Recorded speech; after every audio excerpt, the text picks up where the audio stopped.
Tere tulemast Võti tuleviku podcasti. Mina olen Robert Lareti Mina olen Mihkel Vaher. Ja mina olen Ain Udam Vaisist. ning täna me siis räägime rahvusvahelisest suhetest ja koordineerimisest. Aga esmalt, Ain, äkki natuke räägi endast ja millega sa tegeled? Mina olen Vaisis olnud üle 5 aasta. Ma alustasin Tallinna büroojuhina, seejärel hakkasin juhtima Euroopa kontoritiime, siis tegin 2 aastat erinevaid personaliosakonna projekte ja nüüd alates oktoobrist ehk siis mõned kuud olen olnud meie kõige suuremas tiimis, operatsioonide tiimis, mis tegeleb klienditeeninduse, järelevalve, ülekannetega ja see töö on väga põnev Vaisis. Ehk siis minu näitel võib öelda, et sa alustad ühest rollist ja saad väga vabalt liikuda teise rolli. Seda on väga julgustav kuulda, ma ütleks. Aga võib-olla natuke laiemalt, et eestlased on väga uhked oma ükssarvikute üle, et ma ütleks, et Wise on tänaseks päevaks kindlasti väga suur edukas näide sellest, et rahvusvaheline ettevõte. Et kuidas on töötada sellises suures rahvusvahelises firmas, et missugused väljakutsed sellega esinevad? Meil tõesti on väga rahvusvaheline ettevõte, sest 5000 inimesest on meil 117 erinevat rahvust. Ja Tallinnas on meil 1800 inimest, mis kogu aeg kasvab, et tõesti meil on väga-väga rahvusvaheline seltskond ja kui seda ühe sõnaga kokku võtta, siis tore.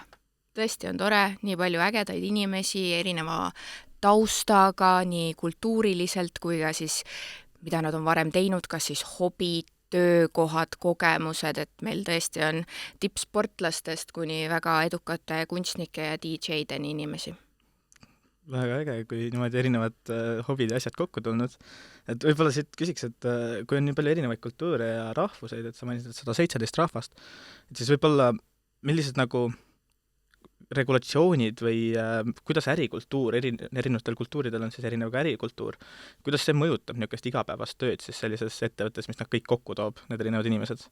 Me Wise'is tegelikult neid erisusi ei tunne, sest Wise üritab kõikidele läheneda individuaalselt ja võimaldada sarnast elamust kõikidele töötajatele, mis tähendab näiteks seda, et eestlased ja Eesti on kuulus selle poolest, et meil on riigipühasid väga vähe, võrreldes teiste Euroopa riikidega. Kahjuks jah. Ja Wise'is oleme seda ka märganud ja seetõttu eelmisel aastal antakse Eesti kontori töötajatele lisapäevad nende riigipühade arvelt, mis langevad nädalavahetusele, mis näiteks Budapestis, Inglismaal on tegelikult tavapärane praktika, et nad saavad siis kas reede või esmaspäeva vabaks. Nii et eelmisel aastal oli meil 4 lisapäeva, sel aastal on 3 lisapäeva ja rääkides väga positiivsetest asjadest, mida Eesti teeb, siis vanemapuhkus, meil on väga pikk võrreldes näiteks Inglismaa ja Ameerikaga, kus me räägime mõnest kuust, et siis samamoodi Wise eelmisel aastal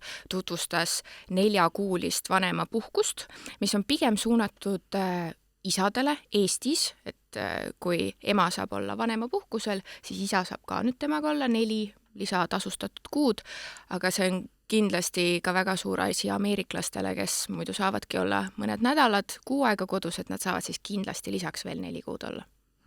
Okei.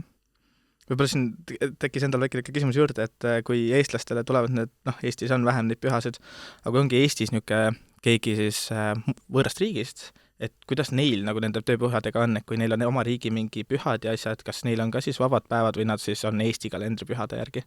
No nüüd Eestis, kuna meil on lisaks need 4 päeva, siis see mitte 4 päeva, aga riigipühadega seonduvalt, et võrreldes sel aastal 3 päeva näiteks, siis ta saab ise valida, mis päevadel ta puhkab, aga rääkides siis teiste erinevatest kultuurilistest pühadest, siis meil on ka kultuuripäevad kontoris, kus inimesed saavad tutvustada oma kultuuri, see võib olla seotud kas siis riigipühaga või lihtsalt, et näiteks järgmisel nädalal teeme Nigeeriat tutvustava päeva, kus siis on Nigeeria söögid, kultuur, pildid, et nigeerlaste kogukond kindlasti ka TalTechis on üsnagi suur, Eestis on neid palju-palju ja saame siis õppida nende kultuuri kohta. Väga põnev. Aga kas nende kultuuriliste sündmustega on mingi naljakas lugu ka äkki või mingi kõige meeldejäävam seik või mingisuguseid võib-olla mingi segadusi tekkinud või midagi sellist?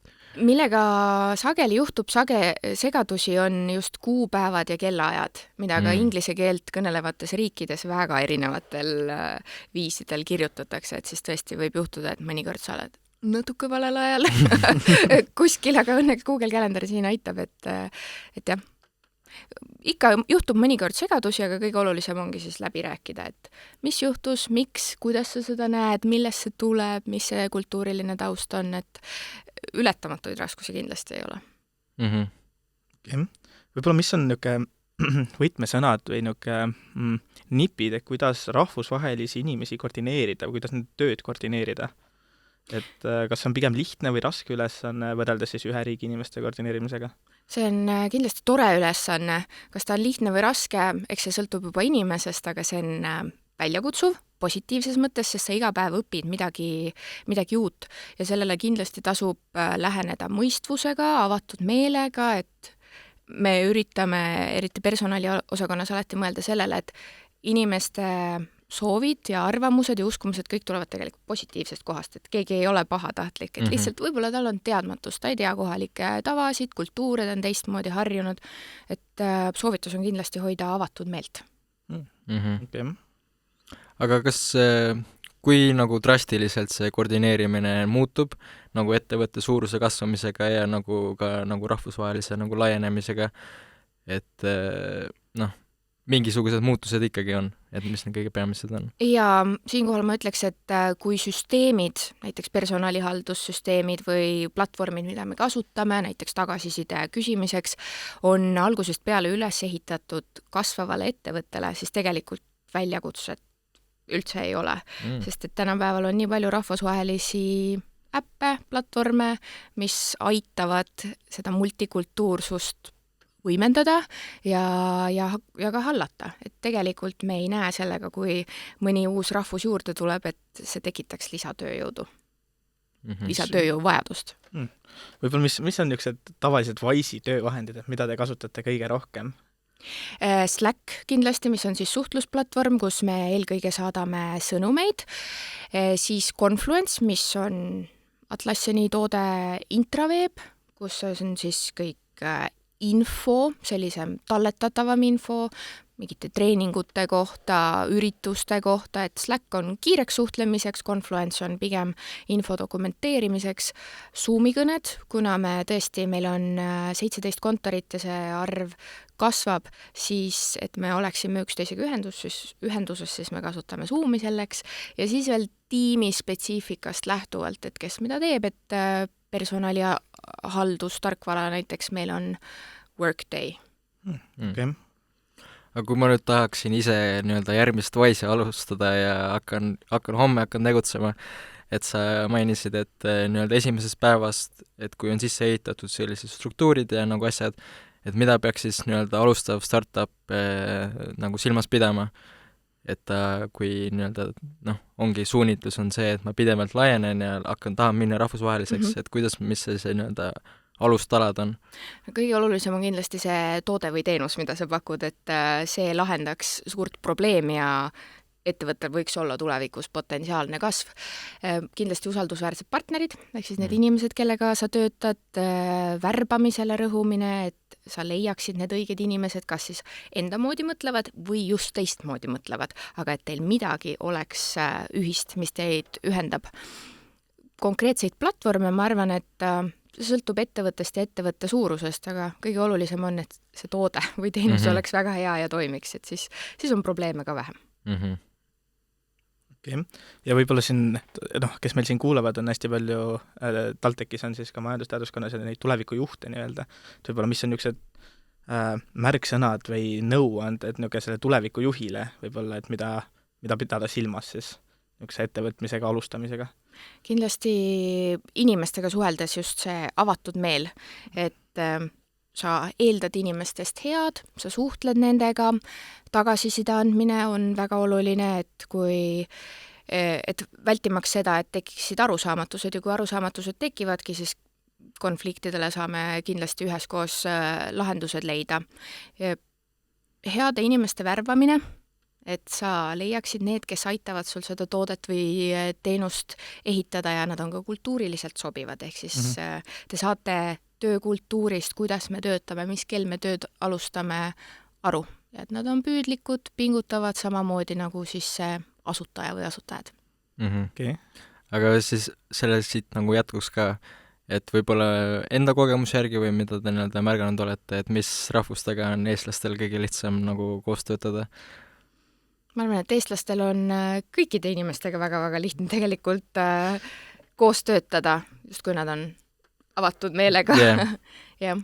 Okay. Aga jah, ma ei saagi öelda, et kellegagi oleks raskem või keerulisem, lihtsalt tuleb mõelda, et erinevad rahvused tulevad erinevast kohast, neil on erinevad harjumused, see, mida nad on aastakümneid ennem teinud, et see ikkagi muudab inimest.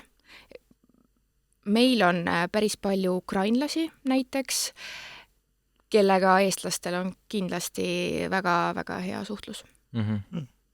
Okay.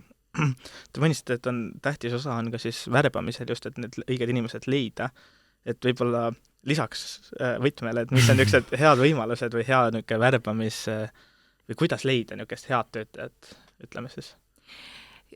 Tiim või juht peab kindlasti teadma, mida ta otsib, mis on need oskused ja mis on need isiksuse omadused, mida otsitakse.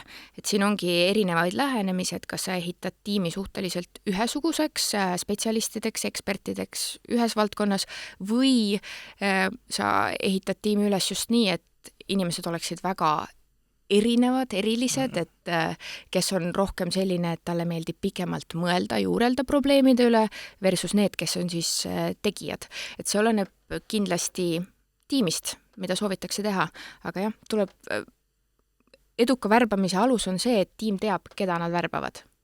Millisesse rolli, millega nad on nõus ja millega nad ei ole.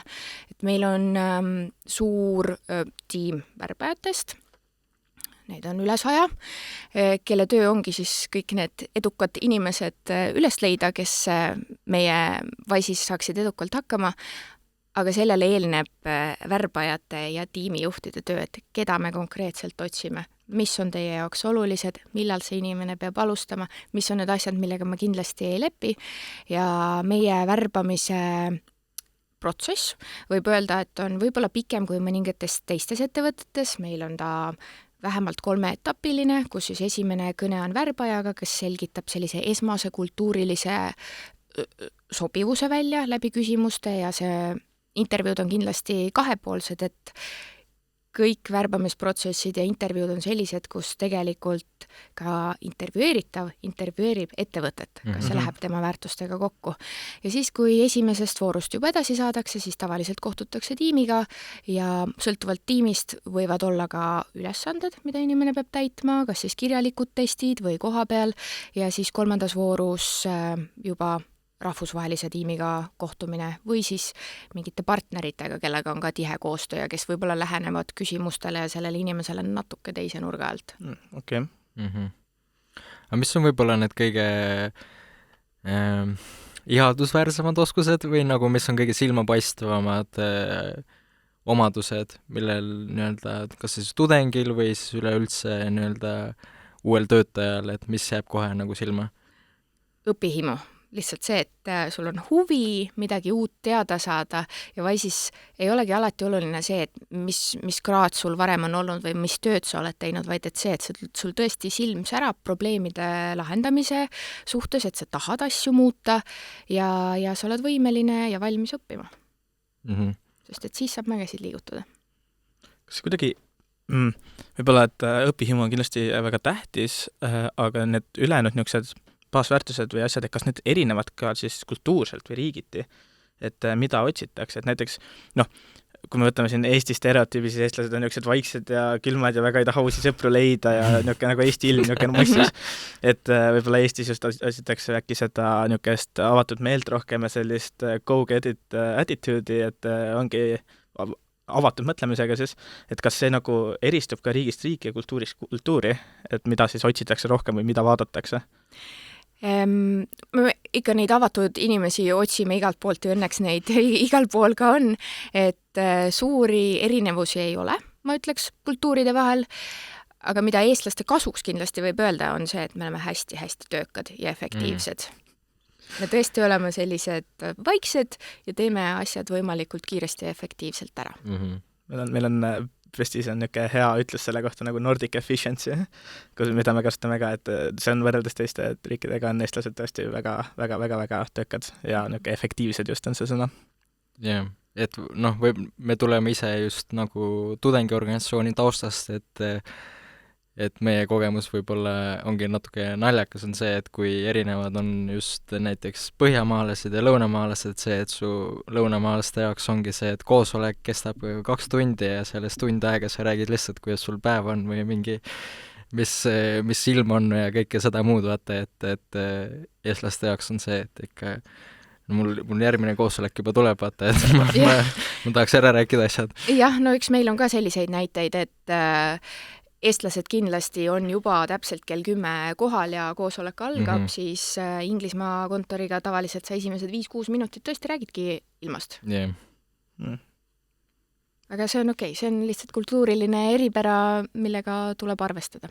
Võib-olla küsimus siin, et kui nii palju erinevaid kultuure on, et siis kuidas nende kõikide erinevate kultuuride motiveerimisega on, et hästi populaarsed on niisugused nagu ühisüritused, aga kui inimesed ongi laiali igal pool üle Euroopa, et siis kuidas, või rahvusvahelised tiimid just on ka, et nagu üks on Eestis, teine on Lätis, et kuidas nagu neil nagu tiimi motivatsiooni tekitada või kuidas see välja näeb, et see ei oleks niisugune ainult töö ja Zoomi kõned?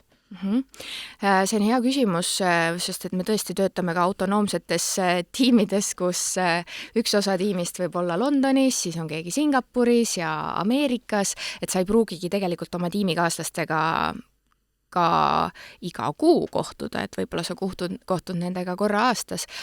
Ühisüritused kindlasti, et meil ongi 2 korda aastas suured ettevõtte ülesed üritused, mille nimi on siis Mission Day, mis on meie sisekonverents, kus me räägime sellest, mis on meie missioon, kuidas me sinna jõuame, kaugel me sellest oleme ja mis on järgmised sammud, et see kindlasti toob inimesi kokku. Tiimidel on veel eraldi oma üritused, igal tiimil on ka igakuine eelarve, mida nad saavad kasutada tiimiüritusteks, sõltuvalt siis sellest, et kus ajatsoonides nad on, kas nad teevad sellist Zoomi kohvihommikut või nad siis tõesti lähevad kuskil kõik koos keeglit mängima näiteks, et üritused ja koos olemine kindlasti on väga oluline. Olenevalt tiimist võivad olla ka igapäevased 15-minutilised check-inid, ehk siis kus sa praegu oled, mida sa täna teed, aga see tõesti sõltub tiimist, et arendajatel kindlasti seda on rohkem kui tiimidel, nagu näiteks personaliosakond, kes ilusasti koos istub ja igapäevaselt saab üle laua rääkida, et jah, tiimide lähenemised on väga erinevad. Okay. Kas see motiveerimine, kas see ülesanne jääb siis nagu tiimijuhi või nagu projektijuhi vastutada või kuidas see täpselt on? Üldiselt ikkagi tiimijuhi vastutada, et tiimijuhi nägu see tiim ka on ja võib-olla ta siis leiab oma tiimist inimesed, võib-olla need inimesed vahetuvad iga kuu, kes siis üritusi korraldavad. Aga meil on ka siseveebis erinevad näpunäiteid, mida silmas pidada, kui tahta üritusi korraldada, kaua ette mõelda, kaua midagi ette broneerida, mis on toredad üritused, mida võiks teha tiimiga. Okei. Kui palju on Eestis üldse teil tiime selliseid, mis koosnevad ainult eestlastest? Ma arvan, et selliseid tiime meil tegelikult üldse ei ole, et kui vaadata Eesti kontori koosseisu, siis pooled on eestlased, pooled on välismaalt ja muidugi meil on eestlasi ka üle maailma laiali erinevates kontorites Singapuris, Londonis, Ameerikas, et kas nad on sinna läinud sellisteks esimesteks inimesteks, keda me kutsume pioneers, ehk siis Wise'i kultuuri esimestel aastatel uude kontorisse ja uude lokatsiooni viima, või nad on juba elavad näiteks kuskil Singapuris eestlastena, nad on seal õppinud ja siis otsivad tööd ja leiavad Wise'i. Okei. Kui lihtne on Wise'i töötajana, näiteks kui sina otsustaksid homme, et ma tahaks nüüd Londonisse minna, et kas see on ka nagu mõeldav ja tehtav, et kolid ümber Londonisse ja seal nagu võetakse avasüli vastu või on seal mingid niisugused raskemad punktid veel juures? Ma ütleks, et üldiselt tegelikult on suhteliselt lihtne relokeeruda, aga see sõltub kindlasti su tiimist ja su tööst, et mida sa teed, sest et iga relokeerumisega tegelikult ettevõttele, eriti kui sa kolid näiteks Eestist Londonisse, tuleb märgatav palgakasv, et ettevõtte see palgakulu on suurem, et võib-olla inimene summa summarumis ta ei elagi paremat elu kui siin Eestis, aga ettevõttele see on suur kulu, et siis kindlasti tuleb juhiga läbi rääkida, et mis on selle rolli perspektiiv ja selle tiimi vajadused, aga üldiselt jah, meil inimesi ikka relokeerub ja kui ma ei eksi, siis eelmisel aastal see number oli pisut alla 100, kes siis muutsid oma elukohta. Ja relokeerumisi meil on ka mitut tüüpi, nagu ma juba eelnevalt mainisin, siis need, kes on pioneers, ehk siis lähevad meie kultuuri kuskile viima, mis on siis ettevõtte poolt. Me palume, et kas sa läheksid näiteks 3 kuuks, 6 kuuks, aastaks, 3 aastaks sinna või siis see, kus sa tõesti omal soovid relokeeruda, näiteks partneriga kaasa minna ühest riigist teise riiki või siis on ka selliseid, kus ettevõttel on mingi vajadus konkreetse rolli järele teatud perioodiks, kas siis mõnda projekti juhtima. Aga lisaks relokeerumisele tegelikult me pakume kõikidele töötajatele igal aastal 3 kuud kuskilt mujalt töötamise võimalust ja see on siis peaaegu kõik maailma riigid, et mingites riikides on teatavad piirangud, kas siis majandusliku või sõjalise olukorra tõttu või siis seal tuleb täiendav maksukohustus kas ettevõttele või siis töötajale, et sellistes riikides kahjuks ei ole töötamine soovitatav, et siis pigem peaks inimene puhkuse võtma, aga jah, 3 kuud aastas sa saad olla kuskil mujal, mida kasutatakse väga-väga palju. See kõlab tõesti hästi.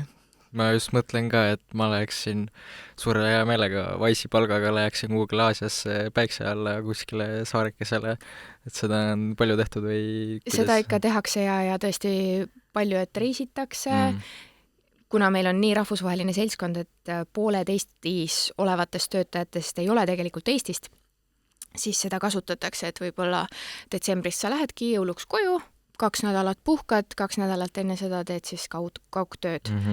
Aga see kõik tuleb tiimijuhiga läbi rääkida ja tiimiga, et kuidas see siis mõjutab sinu tööd, kas sa alustad varem, lõpetad hiljem.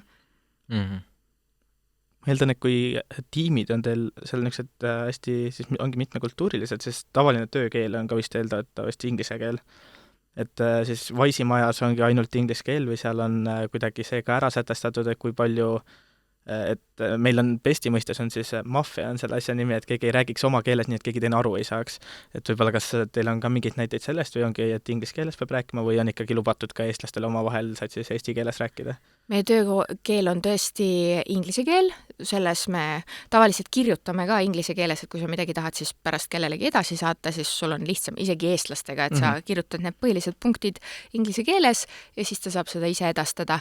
Eestlased, eks ikka kohvinurgas räägitakse eesti keelt, aga kui tuleb keegi, kes eesti keelt ei räägi, siis viisakusest kindlasti lülitutakse ümber inglise keelele ja meil on päris palju ka selliseid inimesi, kes Eestis elatud aastate jooksul juba on eesti keele selgeks õppinud ka välismaalastest, mis on väga-väga tore ja tervitatav. Kas Wise'i enda niisuguses boonussüsteemis on ka keeleõpe? Meil on personaalsed arengueelarved, mida siis inimene saab kasutada, kuidas ta soovib, kes ostab mõne raamatu, kes läheb mõnele kursusele või seminarile ja seda kasutatakse keeleõppe jaoks ka just raamatute jaoks või siis keeleõppe eest maksmise jaoks. Meil kunagi olid ka keeleõpetajad majas sees, keda siis organiseerisid Wise'id, meie maja töötajad ise, aga praegu me seda küll ei paku, aga kõik inimesed kindlasti me suuname sobilike õpetajate juurde. Okei. Vägagi siis, kas teil on lõpetuseks võib-olla noortele või tudengitele mingi nõuanne ka veel anda, et siin vahepeal käis läbi just see asjalikkus ja nagu huvi tundmine, aga et kuidas ma saaksin veel ettevõttele kuidagi silma paista või et nagu, mis on nagu, või kui te mõtlete kas või enda teekonna peale, et mis mida teisiti teeksite võib-olla või mida te soovitaksite nagu silmas pidada? mida ma soovitaksin teha, on kindlasti saada palju erinevaid kogemusi, ehk siis võimalusel käia välismaal, käia praktikatel erinevates ettevõtetes ka Eestis, et saada aru, millega ettevõte tegeleb, millega antud roll tegeleb, sest ka antud teatud roll, näiteks tootejuht, võib erinevates ettevõtetes olla väga-väga erinev. Et ma soovitan kindlasti teha eeltööd, hankida kogemusi, et saada täpsemalt aru, mida tegelikult see noor inimene teha tahab, sest see võib ajas ka muutuda ja kindlasti küsida hästi palju küsimusi. Kõigilt inimestelt, keda kohtate. Küsige palju küsimusi, et mida sa teed, mida see sulle annab, mida sa rohkem tahaksid teha, õppida neid asju, mis kindlasti huvi pakuvad ja võib-olla ka siis neid asju, mis tulevikus võiksid maailmale või Eestile vajalikud olla. Aga ma siis võtan nõuandes kinni ja küsin küsimuse, et mis on siis kõige suurem asi, mis te olete oma karjääri jooksul õppinud või siis, te võite üleüldse rääkida või siis te räägite siis ainult Wise'i jooksul, et mis te see kõige suurem takeaway on? Ma olen teinud väga erinevaid asju, et esimesed 10 aastat tõesti ma olin spordis ja oma hariduselt ma olen magistrikraadiga füsioterapeut, kellena ma ei ole päevagi töötanud et mu elu viis mind hoopis teistesse suundadesse spordi administratiivse poole ja ürituste korraldamise suunas. Enda näitelt ma ütlen, et tasub proovida erinevaid asju, haridus või hariduse puudumine kindlasti ei ole mingi takistus, kui sa ise oled hakkaja ja suhtled ja avatud meelega ja nõus tegema kindlasti ka vabatahtlikku tööd, sest minu teekond Wise'is saigi paljuski alguse seetõttu, et ma korraldasin neile üritusi ja siis mind märgati ja ühel hetkel, kui ma Wise'i kandideerisin, siis kohe mulle ka helistati, et kuule, me oleme su tööd märganud, et tule kohe intervjuule, et meil oleks väga hea meel, kui sa meiega töötaksid. Eriti äge, värbamisviis üritusi korraldada. Täpselt, soovitan üritusi korraldada ja vabatahtlikud tööd teha ja erinevates organisatsioonides olla, sest just need toovad erinevaid inimesi kokku. Et kas need on siis üliõpilasorganisatsioonid või need võivad vabalt olla ka erinevad mälumänguklubid, raamatuklubid, et mis iganes inimestel huvi pakub, siis et tähtis on luua tutvuste võrgustik üle maailma. Ma arvan, et see on niisugune hea koht, kus see kokku võtta, et siis kõik kuuled, et suur suhtevõrgustik ja julgege teha ja võtta osa erinevatest asjadest. Võib-olla siit märksõnana kaasa võtta. Liituge Best Estoniaga ja tulge Võti tuleviku üritusele. Ja kandideerige kindlasti ka Wise'i. Jah, just. Aga suur aitäh teile. Suur aitäh. Aitäh teile ja edu. Väga põnev jutt oli täna, mulle väga meeldis. Ja järgmise korrani. Tšau!